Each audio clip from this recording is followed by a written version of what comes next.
हरिओम। मित्रों नमः संस्कृताय। मैं अरुण पांडे आज के इस व्याख्यान में आप सबका हार्दिक स्वागत करता हूं। मित्रों, हम कारक प्रकरण का शब्दशः अध्ययन कर रहे हैं। उस अध्ययन के क्रम में षष्ठी विभक्ति समाप्त कर चुके हैं। प्रायः आप षष्ठी सप्तमी दोनों विभक्तियों से संबद्ध कुछ सूत्र हैं, उन सूत्रों का अध्ययन कर रहे हैं। उसमें यतश्च निर्धारणम इत्यादि नियम को, यतश्च निर्धारणम अभी आगे आएगा, हाँ यतश्च निर्धारणम को बाद में देखेंगे। उसमें हम आज दो सूत्र देखेंगे जिन दो सूत्रों से षष्ठी और सप्तमी दोनों विभक्तियां होती हैं, और ये दोनों सूत्र उपपद विभक्ति के हैं। ठीक, ये दोनों सूत्र कैसे हैं? षष्ठी सप्तमी उपपद विभक्ति के सूत्र हैं। इन दोनों सूत्रों से यह बताया जाएगा कि किन किन शब्दों के योग में षष्ठी और सप्तमी होती हैं। ठीक, कुछ शब्द ऐसे हैं, वो शब्दों की लिस्ट मिल जाएगी आपको। वो शब्द अगर कहीं वाक्य में प्रयुक्त मिलते हो, उन शब्दों का यदि कहीं वाक्य में प्रयोग मिलता हो, तो फिर आप क्या कहेंगे? उन शब्दों के साथ साथ षष्ठी और सप्तमी विभक्तियां होंगी। ठीक है, चलिए। तो आज का यह पहला सूत्र है, स्वामी स्वराधिपति दायाद साक्षी प्रतिभू प्रसूतैश्च।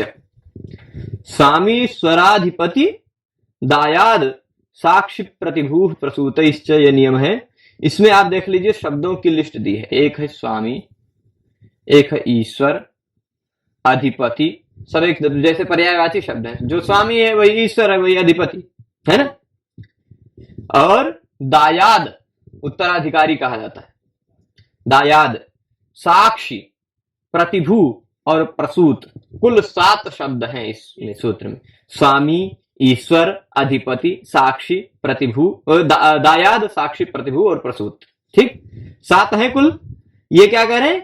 एतैः सप्तभिः योगे, इन 7 शब्दों के योग में यदि ये 7 शब्द कहीं आपको प्रयुक्त मिल जाए, यदि ये 7 शब्द कहीं आपको इकट्ठा दिखाई पड़ जाए, तो इन 7 शब्दों के योग में षष्ठी और सप्तमी दोनों विभक्तियां होती हैं। क्या होती है? षष्ठी और सप्तमी दोनों विभक्ति। स्वामी शब्द के साथ कौन सी विभक्ति होगी? षष्ठी भी होगी, सप्तमी भी होगी। गवाम स्वामी, गोषु स्वामी, अथवा एक वचन में ही कह देंगे गो स्वामी, गवि स्वामी, है ना। सप्तमी एक वचन में यदि प्रयोग करना चाहे, क्योंकि गवाम और गोषु तो सप्तमी में है, मतलब बहुवचन में है। बहुवचन में एक वचन में भी हम प्रयोग कर सकते हैं। अब यहां एक बात उठा रहे हैं, एक बात समझिएगा, इसको थोड़ा सा ऊपर ले जाते हैं। एतैः सप्तभिः योगे षष्ठी सप्तम्यौ स्तः, ये वाक्य समझ गए होंगे। इन 7 शब्दों के योग में, एतैः इन सप्तभिः 7 योगे, 7 शब्दों के योग में षष्ठी और सप्तम्यौ स्तः, षष्ठी और सप्तमी विभक्तियां होती हैं। अब 7 शब्दों की लिस्ट अगर आपको याद है, तो इन 7 शब्दों के साथ 6-7 होता है षष्ठी सप्तमी। ठीक, ये कारक विभक्ति नहीं है, उपपद विभक्ति है। समीप में ये शब्द हो तो ये विभक्ति होती है, ऐसा कह दिया गया। ठीक है, तो अब देखिए एक बात यहां ये उठा रहे हैं, षष्ठ्यामेव प्राप्तायाम पाक्षिक सप्तम्यर्थम वचनम। भाई, स्वामी है शब्द, ईश्वर है, अधिपति है, दायाद है, साक्षी है, प्रतिभू है, प्रसूत है, इन सभी शब्दों के साथ शेषे षष्ठी शेषे सूत्र से षष्ठी विभक्ति प्राप्त है ऑलरेडी। भाई, स्वामी है तो स्वस्वामी भाव संबंध आएगा ही। ईश्वर है, ईश्वर भी मालिक ही होता है, स्वामी ही होता है, वो भी स्वस्वामी भाव संबंध आएगा। गौम ईश्वर, गांवों का ईश्वर कौन है? जो स्वामी है गायों का। तो स्वस्वामी भाव इत्यादि संबंध आएंगे, विभिन्न प्रकार के संबंध आ सकते हैं। इन सभी शब्दों के योग में षष्ठी ऑलरेडी षष्ठी शेषे से हो ही रही थी। ठीक है, ऑलरेडी षष्ठी शेषे सूत्र से हो ही रही थी। केवल पाक्षिक सप्तम्यर्थम वचनम, पाक्षिक सप्तम्यर्थम मतलब इन शब्दों के साथ षष्ठी जो हो ही रही वो होगी, पक्ष में विकल्प से सप्तमी भी होगी, इसलिए यह सूत्र कहा गया। नहीं तो षष्ठी तो पहले से ही सिद्ध था। गवाम स्वामी, गवाम ईश्वरा, गवाम अधिपति, ऐसे सब उदाहरण पहले से ही षष्ठी शेषे से आप बना सकते हैं। परंतु षष्ठी शेषे के सिवाय क्या कह रहे हैं? षष्ठ्यामेव प्राप्तायाम, षष्ठी शेषे से केवल षष्ठी ही प्राप्त थी, है ना।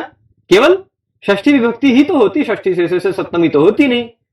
षष्ठ्याम एव प्राप्तायाम, षष्ठी विभक्ति की ही प्राप्ति हो रही थी। इसलिए पक्ष में सप्तमी भी हो जाए, पाक्षिक सप्तम्यर्थम, पक्ष में सप्तमी भी हो जाए, इसलिए वचनम, इसलिए यह कहा गया है, इसलिए यह सूत्र कहा गया है। यह सूत्र किसलिए कहा गया? क्योंकि जो षष्ठी ही हो रही थी वो षष्ठी ही ना हो पाए, सप्तमी भी हो जाए। यह सूत्र का भाव समझ गए? तो 7 शब्दों के योग में षष्ठी सप्तमी दोनों होगी। षष्ठी से सूत्र से केवल षष्ठी ही हो रही थी, इसलिए इन 7 शब्दों को फिर से लिस्टेड किया गया सप्तमी विभक्ति वाले सूत्र में भी, जिससे पता चले इन 7 शब्दों के साथ षष्ठी सप्तमी दोनों होगी। ठीक है, षष्ठी शेषे का कोई रोल नहीं है, केवल षष्ठी प्राप्त हो रही थी, उससे वो षष्ठी ऑलरेडी कर ही सकता था। पाक्षिक सप्तमी के लिए ही यह कहा गया। पाक्षिक सप्तमी के लिए मतलब ये समझ लीजिए, केवल यहां पर ऐसा कह सकते हैं, इस सूत्र में जो स्वामी इत्यादि शब्द हैं उससे संबंध अर्थ में षष्ठी शेषे से षष्ठी हो ही रही थी, स्वतः सिद्ध है। यह केवल पाक्षिक सप्तमी का पृथक ग्रहण करने के लिए, पक्ष में सप्तमी भी होगी उसको ग्रहण करने के लिए सूत्र का अवतरण है। यानी इस सूत्र से आप समझ लीजिए पक्ष सा सप्तमी ही होगी, षष्ठी तो ऑलरेडी प्राप्त ही है, तो इससे पता चल जाएगा षष्ठी सप्तमी दोनों होगी। ठीक है, पर अब यह उपपद विभक्ति हो जाएगी विशेष रूप से। वहां अगर हम देखेंगे षष्ठी शेषे से करेंगे, षष्ठी शेषे, तो संबंध मात्र की विवक्षा में रहेगा। संबंध, गायों का स्वामी, ऐसा संबंध मात्र की विवक्षा रहेगी, तो षष्ठी शेषे से आप षष्ठी कर सकते हैं। परंतु यदि उपपद समीप में स्थित शब्द के ही आधार पर केवल करना चाह रहे हैं कि स्वामी शब्द है इसलिए षष्ठी सप्तमी दोनों लगा सकते हैं, यदि ऐसा करना चाह रहे हैं तो आप स्वामी स्वराधिपति दायाद साक्षी प्रतिभू प्रसूत इस नियम लगाएंगे। यदि संबंध मात्र में कहना चाहेंगे तो षष्ठी शेषे से षष्ठी है। ठीक है, अब देखिए, एत ही सप्तभी योगे षष्ठी सप्तम में उसता है, समझ गए होंगे पूरी बात। षष्ठ्याम एवं प्राप्तायाम, षष्ठी ही केवल प्राप्त हो रही थी षष्ठी शेषे से, इसलिए पाक्षिक सप्तम्यर्थम वचनम, पाक्षिक पक्ष में सप्तमी भी हो जाए, इसलिए यह सूत्र कहा गया। गवाम गोशुआ स्वामी, अब देखिए गायों का स्वामी है ना, गायों का स्वामी है, तो अब स्वामी शब्द का प्रयोग है, स्वामी शब्द के प्रयोग होने के कारण इसमें षष्ठी और सप्तमी दोनों हो गए। गवाम गोशु, षष्ठी बहुवचन में गवाम, सप्तमी बहुवचन में गोशु, दोनों हो जाएगा। उसी तरह गवाम गोशुआ प्रसूता, केवल पहला शब्द का उदाहरण दिया, फिर अंतिम शब्द का उदाहरण दिया, बाकी सब अपने आप समझ जाओ, है ना। इन्होंने कुछ उदाहरण दिया है, गवाम गोशु स्वामी, गवाम गोशुआ ईश्वर, गवाम गोशुआ अधिपति, गवाम गोशुआ दायादः, गवाम गोशु व्यवहारस्य, व्यवहारे व साक्षी, साक्षी शब्द आ जाएगा तो साक्षी कौन होता है भाई? साक्षी गायों का साक्षी रहेगा? नहीं, व्यवहार में, न्यायालय के में व्यवहार चल रहा है तो गवाह बन के साक्षी बन के गया, व्यवहारे साक्षी अथवा व्यवहारस्य साक्षी, है ना। तो गवाम, हाँ, गवाम स्वामी, गोशु स्वामी, दोनों वाक्य सही है। षष्ठी सप्तमी, गवाम ईश्वरा, गोशु ईश्वरा, ईश्वर हो गया। गवाम अधिपति, गोशु अधिपति, दोनों विभक्ति हो जाएंगी, अधिपति के साथ भी, ये भी हो जाएगा। और फिर उसके बाद गवाम दायादः, गोशु दायादः, मतलब क्या होता है? दायाद होता है पिताजी के द्वारा, पिताजी की संपत्ति जो है, उस संपत्ति में जो पुत्र का उत्तराधिकार है, यही है दायाद। उत्तराधिकार को दायाद कहा जाता है। तो उत्तराधिकार कहां मिलता है आपको? अगर मान लीजिए कोई सन्यासी गुरु है, तो उसका सन्यासी कोई शिष्य है, तो गुरु के संपत्ति में शिष्य का दायाद है, यानी उत्तराधिकार है। अगर सन्यासी नहीं है, गृहस्थी है, तो पिता की संपत्ति में पुत्र का अधिकार है, वो उसका दायाद है। ठीक, तो गवाम दायादः, गोशु दायादः, मतलब पिताजी की गाय रूपी संपत्ति का उत्तराधिकारी। पहले के संपत्ति समय में गाय भैंस इत्यादि भी, गाय घोड़े हाथी, ये सब भी धन होते थे, सब भी संपत्ति होती थी। तो गोशु दायादः, गवाम दायादः, दोनों षष्ठी सप्तमी दोनों प्रयोग कर सकते हैं, मतलब पैतृक गायों का हिस्सेदार। ठीक है, दायाद शब्द का प्रयोग होने के कारण षष्ठी सप्तमी दोनों हो गई। साक्षी, अब गायों का साक्षी नहीं, तो यहां कोई दूसरा उदाहरण दे रहे हैं, व्यवहार में साक्षी अथवा व्यवहार से साक्षी, व्यवहार का साक्षी या व्यवहार में साक्षी, दोनों प्रयोग कर सकते हैं साक्षी शब्द के योग में। ठीक, अब व्यवहारी का मतलब, व्यवहार का मतलब खरीद बिक्री इत्यादि हो, उधार लेना देना हो, इन सब में, इन सब का गवाह। ठीक, साक्षी, साक्षी के योग में षष्ठी सप्तमी दोनों हो गया। प्रतिभू, प्रतिभू का मतलब होता है, प्रतिभू मतलब होता है वो भी क्या कहते हैं, गारंटर, गारंटर होते हैं ना, या पहले यहां कहा गया था 3 प्रकार का उभयो प्रतिभूर्ग्राह्य समर्थ कार्य निर्णय, याज्ञवल्क्य स्मृति में है। दोनों के प्रतिभू होते हैं, कार्य निर्णय में जो समर्थ होते हैं, और प्रतिभू 3 प्रकार के बताए हैं। दर्शने प्रत्यये, दर्शने प्रत्यये दाने प्रातिभाव्यम विधीयते। प्रातिभाव्य प्रतिभू शब्द से ही बना है। याज्ञवल्क्य स्मृति में कहा गया है गारंटर 3 प्रकार के होते हैं। जब लेन देन का व्यवहार होता है, आजकल भी आप भी बैंक से लोन लेते हैं तो कोई गारंटर होता है ना। वो गारंटर को पहले के समय में प्रतिभू कहा जाता था। तो प्रातिभाव्य कब होता था? 3 तरह का प्रातिभाव्य की चर्चा हमारे शास्त्रों में, याज्ञवल्क्य स्मृति इत्यादियों में की गई है।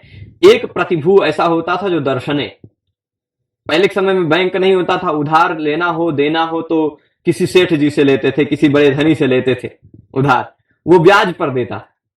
और सबका ब्याज का भी अलग नियम है। कांतार गास्तु दशकम सामुद्रा विंसकम शतम, सबसे कितना कितना लेना है ब्याज, इन सब का भी नियम था। अशीति भागो विधि से मासी मासी संबंध के, महीने महीने में कितने % वृद्धि होती है, सालिना कितनी वृद्धि होती है, किस चीज पर कितनी वृद्धि होती है, ये सब कुछ का भी नियम था। तो अब मान लीजिए लोन लिया है, कर्जा लिया है, तो कर्जा लेते समय 3 प्रकार का गारंटर होगा, 3 प्रकार का प्रतिभू होगा। एक कहेगा दर्शने, मैं इसको जानता हूं, आप इसको उधार दे दीजिए, अगर ये आपका पैसा लेके भगेगा नहीं, अगर भग गया तो मैं इसे दिखा दूंगा, कहां है इसका घर वर सब कुछ जानता हूं, मैं दिखा दूंगा, मिला दूंगा इससे, ये भगने नहीं दूंगा। एक ऐसा वाला गारंटर होता है। दूसरा, इस आदमी पर मुझे विश्वास है, ये आपको धोखा देके भगेगा नहीं, ऐसा वाला गारंटर। दर्शने प्रत्यय, प्रत्यय मतलब विश्वास वाला। और तीसरा, बहुत एडवांस लेवल के गारंटर होते हैं, कुछ हाई फाई लेवल के, वो कहते हैं अरे ये भग ही नहीं सकता आपका पैसा लेकर, अगर ये भग गया तो आपका पैसा हम लौटा देंगे। ये तीसरे प्रकार वाले गारंटर होते हैं, ठीक है, हम लौटा देंगे। ऐसे 3 तरह के गारंटर वहां याज्ञवल्क्य स्मृति में चर्चा की गई है। और तीनों तरह का प्रायश्चित बताया गया है कि मान लो कि अगर वो जो लोन लेके भगा है, वो भग के चला गया, तो फिर पैसा जो गारंटर था उससे लो, है ना। अगर वो गलत साबित हुआ, वो उसका घर नहीं दिखा पाया या उसका विश्वास झूठा निकला, तो तुम पैसा दो भाई, हमने पैसा तुम्हारे विश्वास पे दिया था। और अगर कहीं आद्यौत वितथौ दाप्यौ इतरस्य सुताः अपि, 2 प्रकार के जो है दर्शन वाले और प्रत्यय वाले, वो तो अगर गलत निकल गए तो वो पैसा दें। अगर तीसरा प्रकार वाला कि मैं आपका पैसा दे दूंगा या भाग गया, तो तीसरा प्रकार वाला एडवांस लेवल वाला गारंटर अगर कहीं गलत निकल गया, वो सही में पैसा लेके भाग गया और जो गारंटर था वो मर गया, तो उसके बेटे लोग भी पैसा भरे। इतना तक नियम, मतलब पैसा भरना ही पड़ेगा। चलिए, प्रतिभू वाली बात वो है। तो प्रतिभू का यहां उदाहरण दे रहे हैं, गवाम गोशुआ प्रतिभू, गायों का। वहां भी साक्षी मतलब एक प्रकार का गारंटर हो सकता है, या प्रतिभू का मतलब होता है गायों के बदले द्रव्य आदि प्राप्त करने का अधिकारी यहां दिए हैं। प्रतिभू शब्द का योग है स्वस्वामी भाव संबंध होने के कारण षष्ठी सप्तमी दोनों होगी, ठीक है। और प्रतिभू का के बाद यहां उदाहरण दिया है साक्षी प्रतिभू प्रसूत, प्रसूत भी गवाम हुआ गोश हुआ, दोनों हो जाएगा। गवाम प्रसूता गोशु प्रसूता, दोनों उदाहरण होंगे। गवाम प्रसूता मतलब, अब भाई प्रसूत मतलब होता है जन्म लिया, प्रसूत का क्या तात्पर्य होगा? जन्म लिया, ठीक। तो प्रसूत का तात्पर्य क्या होगा? ले लिया, जन्म लिया। अब गवाम प्रसूता, गवाम गोशु प्रसूता, इसका तात्पर्य क्या है भाई? तो उसका तात्पर्य प्रसूता वाले का उदाहरण दे रहे हैं, गाह एव अनुभवितुम जाता इत्यर्था। ये व्यक्ति गायों का ही अनुभव करने के लिए पैदा हुआ है। प्रसूता मतलब पैदा हुआ है, जन्म लिया। यह जन्म किस लिए लिया? गवाम प्रसूता, गायों के लिए प्रसूत, गोशु प्रसूता, गायों में पैदा हो, ठीक। यह अर्थ लिया मतलब गायों का ही अनुभव करने के लिए यह जन्म लिया है, ये ऐसा उदाहरण होगा। तो इन 7 शब्दों के योग में षष्ठी भी हो सकती है, सप्तमी भी हो सकती है। यदि आपको सूत्र याद है तो आपको इसके उदाहरणों में दिक्कत नहीं पड़ेगी। 7 शब्द आप लिस्ट याद रखिए, स्वामी, ईश्वर, अधिपति, साक्षी, प्रतिभू, दायाद और प्रसूत। दायाद थोड़ा बीच में छूट गया। स्वामी, ईश्वर, अधिपति, दायाद, साक्षी, प्रतिभू और प्रसूत, इन 7 शब्दों के योग में कोई भी शब्द है उस शब्द से षष्ठी और सप्तमी दोनों विभक्तियां लग सकती है, ठीक है, चलेगा। तो ये पूरी तरह से क्लियर है इसी तरह का एक सूत्र और है, ज्यादा ऊपर मत जाओ। हाँ, कहा गया ऊर्ध्वम गच्छन्ति सत्वस्था, जो सत्व स्थित होते वो ज्यादा ऊपर जाते हैं, इसलिए ये भी ज्यादा ऊपर जाने लगा था। आयुक्त कुशलाभ्याम चा सेवायाम, 2 शब्द बता रहे हैं यहां भी लिस्ट में, 2 शब्द। इससे पहले 7 शब्दों की लिस्ट आपने देखी थी, स्वामी, ईश्वर, अधिपति, दायाद, साक्षी, प्रतिभू, प्रसूत। उस 7 शब्दों में 2 शब्द और जोड़ दीजिए, आयुक्त और कुशल। आयुक्त कुशलाभ्याम, द्विवचन है ना, भ्याम। इन दोनों के योग में आयुक्त शब्द का योग हो, कुशल शब्द का योग हो। आयुक्त शब्द एक है, दूसरा शब्द है कुशल शब्द, है ना। इन दोनों के योग हुए और इन दोनों का योग ही केवल ना हो, वहां तो केवल योग कहा था, स्वामीश्वराधिपति साक्षी प्रतिभू प्रसूतई ही, है ना। तृतीया बहुवचन का प्रयोग किया था, बहुत सारे शब्द थे इसलिए प्रसूतई ही तृतीया बहुवचन का प्रयोग था। यहां 2 ही शब्द हैं, आयुक्त और कुशल। आयुक्त इसलिए आयुक्त कुशलाभ्याम द्विवचन कह रहे, 3-4 शब्द होते तो बहुवचन कहते, है ना। आयुक्त कुशलाभ्याम, आयुक्त कुशलेन, अगर खाली कुशल शब्द होता तो कुशलेन कहते, 2-2 है, आयुक्त कुशल तो आयुक्त कुशलाभ्याम, है ना। तो अगर कहीं एक शब्द और होता तो बहुवचन हो जाता, आयुक्त कुशल, एक और शब्द अगर जुड़ा होता तो, ठीक है। तो अब मान लीजिए यहां पर आयुक्त और कुशल शब्द होने चाहिए, साथ ही साथ आसेवायाम, क्या करें, आसेवायाम, आसेवा अर्थ होनी चाहिए। कौन सा अर्थ? आसेवा क्या होती भाई? एकनिष्ठता, एकनिष्ठता, तत्परता, लगा रहना, यह है आसेवा। आसेवा का मतलब क्या होता है? केवल उसी में तत्पर है, केवल उसी में लगा है, केवल उसी में एकनिष्ठ है, इसी को कहते हैं आसेवा। तो आयुक्त शब्द मतलब नियुक्त है, नियुक्त है, आयुक्त है, लगा हुआ है, यह आयुक्त का अर्थ। कुशल मतलब निपुण है, उसमें निपुण है, मतलब उसका निपुण है तो भाई उस काम में लगा हुआ है, तभी तो निपुण है, लगा हुआ है, यह अर्थ आएगा। तो आयुक्त शब्द और कुशल शब्द का प्रयोग हो, साथ ही साथ इन दोनों शब्दों का अर्थ हो आसेवा, यानी एकनिष्ठता, एकनिष्ठता, तत्परता यदि विद्यमान हो तो क्या होगी? षष्ठी और सप्तमी दोनों विभक्ति हो जाएगी आयुक्त और कुशल दोनों शब्दों के योग में। ठीक, जैसे देखिए यहां क्या लिख रहे हैं, आभ्याम योगे, इन दोनों शब्दों के योग में षष्ठी सप्तम्यों स्तः, षष्ठी और सप्तमी दोनों विभक्तियां होती हैं। तब तात्पर्य अर्थे, तत्परता अर्थ में, तात्पर्य अर्थ नहीं, तात्पर्य मतलब तत्परता। ठीक भाई, तत् पर शय प्रत्यय लगा देंगे तो तात्पर्य बन जाएगा, और तल प्रत्यय लगा के देंगे तो तत्परता। तल प्रत्यय और शय प्रत्यय का एक ही अर्थ है, ठीक है।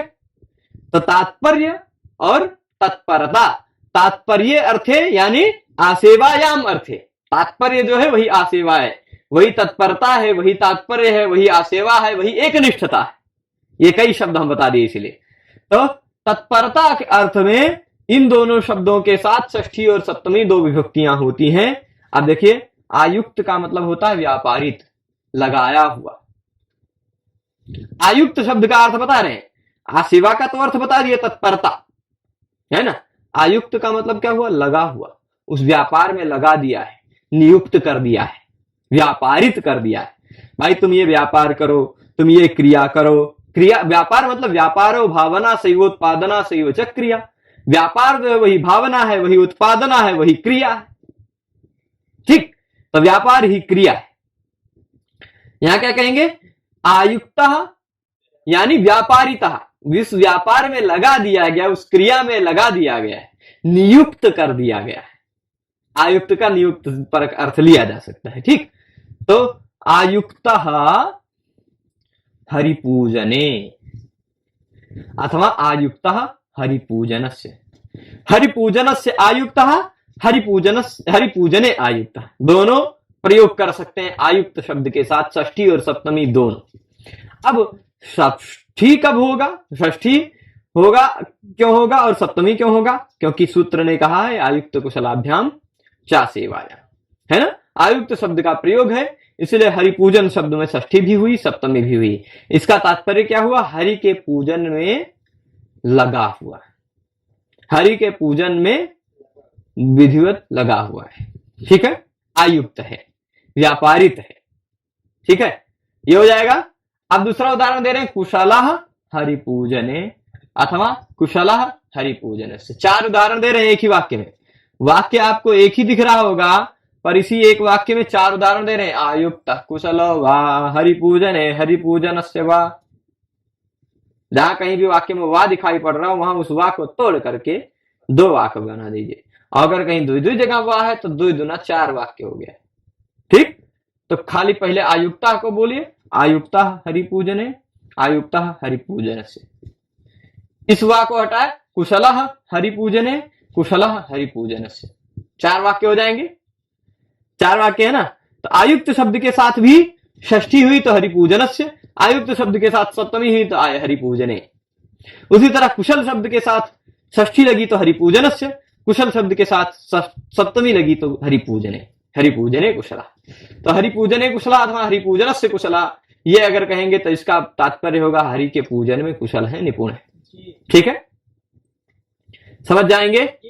तो यहां तक पहुंच गए। अब प्रश्न पूछ रहे हैं, प्रश्न पूछ रहे हैं आसेवायाम किम।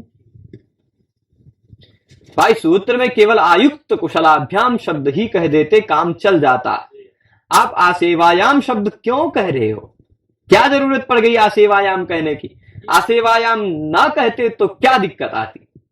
तो सूत्र क्या रहता? आयुक्त कुशलाभ्याम च, इतना ही रहती ना। सूत्र तो इतना ही रहता कि आयुक्त और कुशल शब्द के साथ, आयुक्त और कुशल शब्द का प्रयोग होने पर उसके साथ षष्ठी सप्तमी विभक्ति का प्रयोग हो सकता है, इतना ही अर्थ रहता। आसेवा अर्थ हो चाहे ना हो, है ना, चाहे जिस अर्थ में हो जाता। पर आसेवायाम शब्द का प्रयोग किया है तो क्या तात्पर्य होगा? आसेवा अर्थ होनी चाहिए, एक निष्ठता अर्थ होनी चाहिए, तत्परता अर्थ होने चाहिए, है ना। ये तत्परता उसमें अर्थ के रूप में आए, तत्परता आए, तात्पर्य आए, है ना, तभी तो षष्ठी सप्तमी होगी। अगर आसेवायाम अर्थ न कहा होता तो तात्परता नहीं आती, एक निष्ठता नहीं आती, फिर भी षष्ठी सप्तमी हो जाती, है ना। पर क्या होना चाहिए? तत्परता, एक निष्ठता हो, तभी षष्ठी सप्तमी हो। तो अब देखिए यहां पर जो उदाहरण दे रहे हैं, आयुक्तः गौः शकटे। गौः मतलब बैल, गौः का मतलब गाय भी होता है, बैल भी होता है, ठीक।